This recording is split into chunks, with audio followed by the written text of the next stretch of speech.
Hello, it is Nicky from Manics, track by track of our new record, Futurology.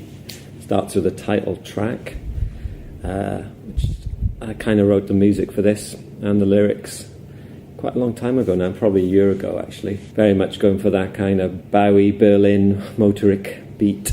I programmed a little crappy drum machine and did quite a good demo, which you can hear on the deluxe version if you want to pay extra, and put a very fragile and broken vocal on, which actually kept on the chorus, and it's a real statement of intent really, of the idea of motion and movement and optimism through ideas. James and Sean ploughed on put some amazing stuff on top, and Aaron from the Furries added some sonic textures. Just felt like a classic opening track for us really. And number 2 we have Walk Me to the Bridge, which came very late. We were mixing in Rockfield, and we just felt like maybe the only thing missing from the album was a sort of classic, what we consider a classic Manic single. It seemed to provide all the elements.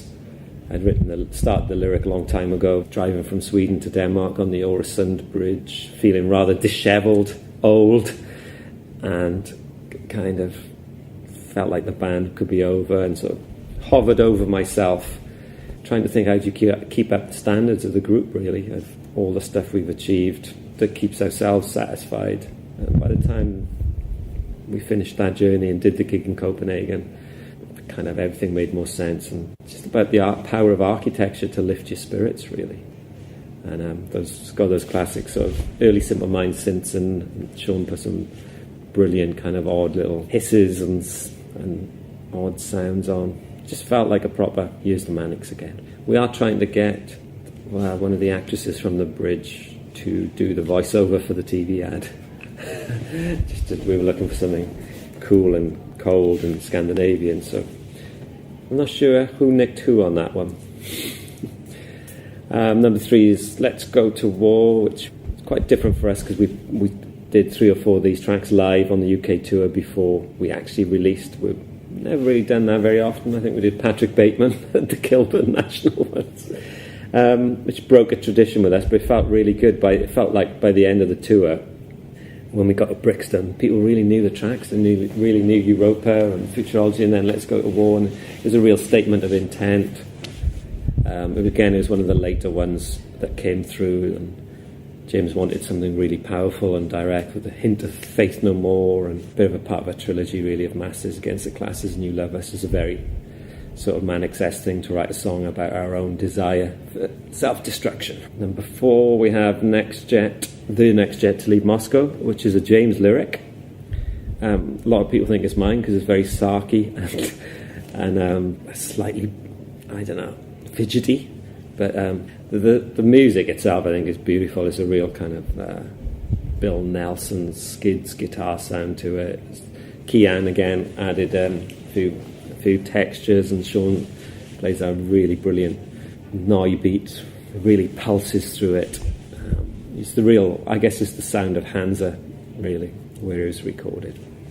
Europa geht durch mich is, James always described it as an industrial nutbush city limits, which I kind of like, and I had this tagline of post-punk disco rock, which was trying to be emblematic of the record, and this is the first one that really got all that across. It's just like a stomp.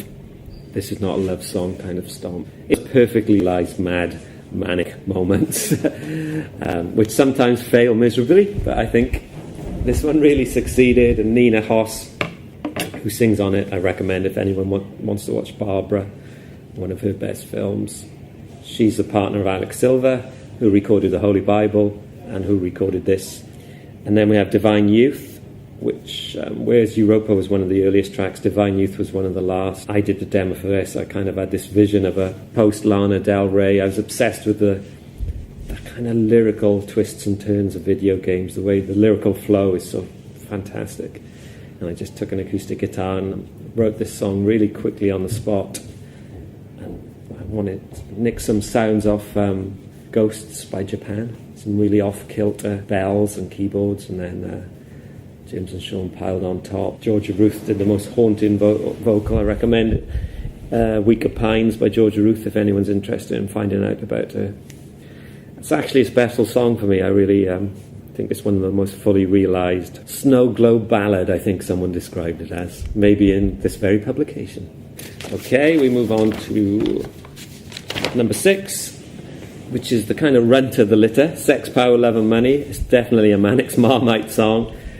It's got an element of Generation Terrorist, of Undercover in the Night, kind of grungy, Nirvana, very kind of shouty.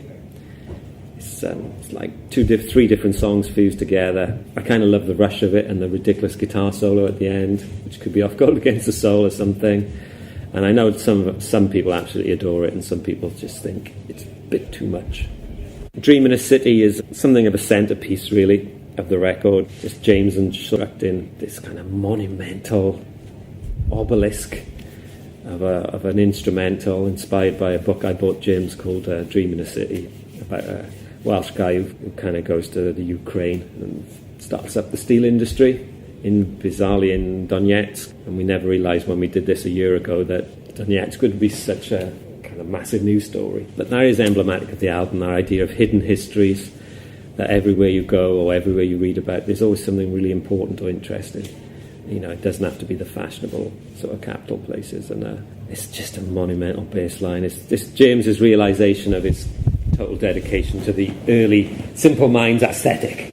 Black Square was one of the first songs written for the album, probably written the same time as Run Out of Fantasy, actually. I remember taking it, we were touring Japan and we had a really early demo. Kind of felt important that, because I'd been obsessed with this painting called The Black Square by Malevich, who was a Russian, maybe even Georgian or Ukrainian, but known as being a Russian for starting abstract art, really. Black Square is basically like punk rock. It just draws a line in the sand and says, you know, we are painting what we feel, not what we see. You know, we're done with all those literal representations of people having picnics and horses and stuff.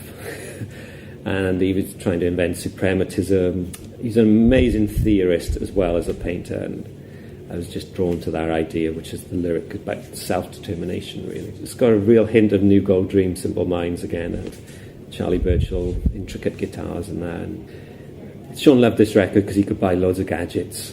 You know, you'd turn up every day at the studio, there'd be a new box, a new electronic drum kit, you'd see him there with pads, like Stephen Morris or something, you know. But it really worked. Next we have Between the Clock and the Bed, which is a painting by Monk, which I was always fascinated with. Rather sad and disconcerting painting. It's the one song on the album. Most of the songs are quite optimistic, I think, but this one's very much about self-doubt and the space between life and whatever comes next. Probably nothing. James wanted to make that into some sort of sparkling new pop, Scritti Politti, Thomas Dolby. Tears for Fears, dare I say. Something gleaming and glacial, which Green, Gartside from Scritti certainly helped produce. Rather wonderful, actually, sort of. There's a wonderful melancholia to it that is comforting, which is always a good Manics trick, I think. Then we move on to Misguided Missile, one of my favourite titles. Quite a dense lyric. Sturm und Drang, Schadenfreude. Zuckerzeit by Cluster was a big influence on the drum sounds. It's that Berlin sound, and Sean was adding loads of weird stuff on there. Lovely guitar solo, really underplayed sort of Johnny Marr guitar solo from James on there. Very interesting song. It's a kind of proper album track that most people skip. And then we get to The View from Stow Hill, which again is the fascination with unfashionable places, I guess.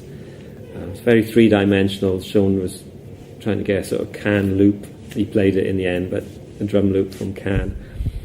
It's definitely a hint of Unforgettable Fire U2 in the chorus. That sort of wet mysticism that sort of shrouds a lot of Welsh towns, I think, when the darkness arrives.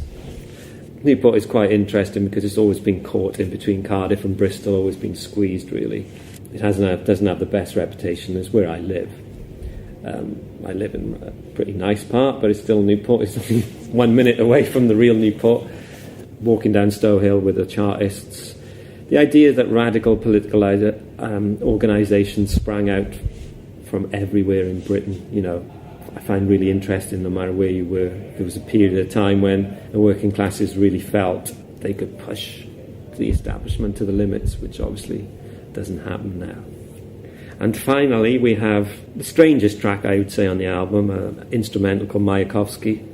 obviously you could describe him, Mayakovsky, as a poet, but also almost like a propagandist, almost inventing advertising, really, slogans, with Rodochenko. And apart from the bit in the middle, it's basically me, a drum machine, and lots of guitar overdubs. And then James does this amazing Robert Fripp thing in the middle, which is just a stunning piece of guitar.